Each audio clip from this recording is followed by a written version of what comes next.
Selamat datang kepada channel Mike Muskolin. Sekarang ini saya akan menyampaikan sebuah kisah seram Juru Rawat Bunuh Diri episode akhir.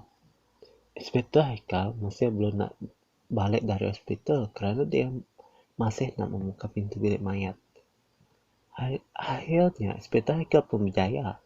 Apabila telah membuka pintu bilik mayat, masa itulah Inspektur Haikal tengok semua mayat-mayat jururawat perempuan masih menggunakan pakaian seragam kerja mereka. Betapa terkejutnya Inspektur Haikal apabila tengok semua mayat-mayat jururawat bunuh diri masih menggunakan pakaian seragam kerja mereka, dan Inspektur Haikal merasa sangat marah terhadap Dr. Ronaldo kerana sembunyikan semua mayat jururawat bunuh diri di dalam bilik mayat. Inspektur Haikal pun mencari Dr. Ronaldo ke mana arah dia menghilangkan diri. Semua kegiatan hospital yang telah bersebahat dengan Dr. Ronaldo akan ditangkap kerana sembunyikan mayat jururawat perempuan di dalam bilik mayat. Inspektur Haikal sedang menghubungi kepada ibu bapa yang ada anak perempuan mereka bekerja sebagai jururawat di sebuah hospital yang bantu di sini. Inspektur Haikal, kamu semua tunggu di sini, jangan kemana-mana. Saya kecewa dengan kamu semua karena bersepakat dengan Dr. Ronaldo supaya dapat sembunyikan mayat jururawat bunuh diri. Selepas ini saya akan cari Dr. Ronaldo. Dr. Ronaldo terpaksa berpura-pura tidak tahu apa yang jadi di luar tadi. Dr. Ronaldo, Tuan, kenapa Tuan bisa saya di dalam tandas tadi boleh dengar suara Tuan? Inspektur Haikal pun memberitahu kepada Dr. Ronaldo, kamu tidak payah berpura-pura. Dr. Ronaldo, kamu tidak payah berpura-pura tidak tahu apa yang berlaku terhadap jururawat di hospital sini. Baiklah, saya akan mengaku sebenarnya, Tuan, saya tak nak kes jururawat bunuh diri ini jadi kes pihak polis. Cara terbaik adalah semua mayat jururawat bunuh diri disembunyikan di dalam bilik mayat. Saya sangat marah kepada kamu, Dr. Ronaldo, karena tidak memberitahu kepada pihak polis tentang kes jururawat bunuh diri ini. Saya hanya jaga nama baik hospital saja, Tuan. Inspektur Haikal, janganlah kamu buat macam tu lagi.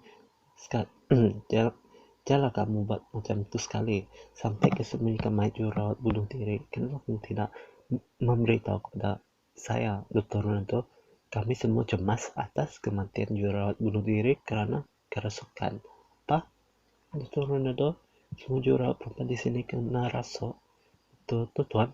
Semua jururawat dekat sini kena rasuk dan demi seorang mereka semua terjun dari bangunan hospital ini.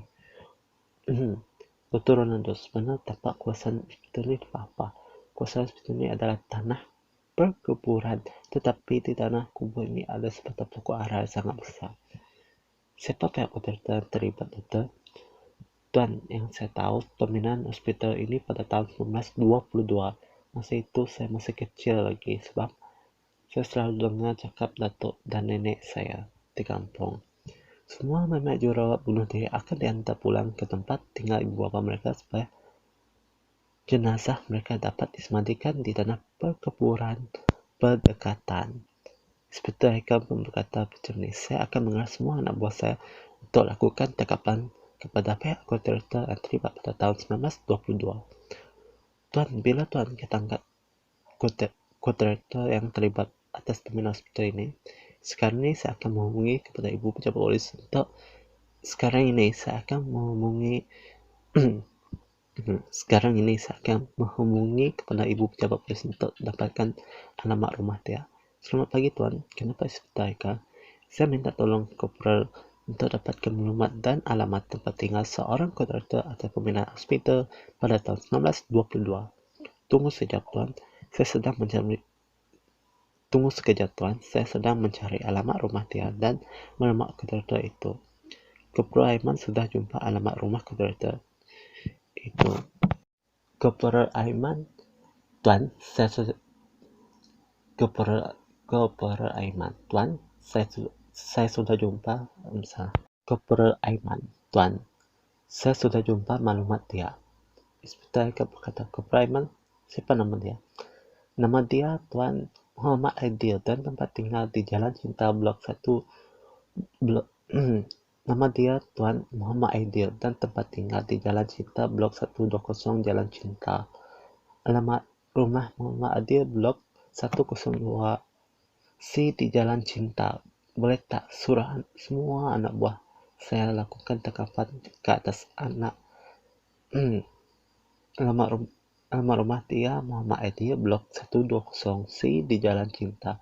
Boleh tak suruh semua anak buah saya lakukan tangkapan ke atas Muhammad Aidil? Baiklah Tuan, saya akan suruh anak buah kamu buat tangkapan ke atas Muhammad Aidil kerana terlibat dengan pembinaan hospital pada tahun 1922. Rumah Muhammad Aidil diserbu semua pegawai polis kerana terlibat dengan pembinaan hospital pada tahun 1922. Muhammad Aidil terkejut apabila tengok semua kedatangan pegawai polis ke rumahnya. Inspektor Jonathan Muhammad Aidil, kamu disyaki bersalah. Muhammad Aidil, kamu disyaki bersalah kerana terlibat dalam pembinaan hospital pada tahun 1922. Saya tidak bersalah, Tuan. Muhammad Aidil, kamu jangan nak buat banyak alasan. Kamu memang bersalah. Saya memang tidak bersalah, Tuan. Ramai juror perempuan bunuh diri di hospital dibina pada tahun 1922 sebab kawasan pembinaan hospital itu adalah kawasan tempat sebatan pokok ara yang sangat besar. Hospital dibina pada tahun 1922 akan dirobohkan dan pembinaan hospital baru akan Hospital dibina pada tahun 1922 akan dirobohkan dan pembinaan hospital baru akan dibina ke tempat yang baru untuk mengelakkan berlakunya jururawat bunuh diri dan terjun dari bangunan hospital seperti hospital yang lama dibina pada tahun 1922.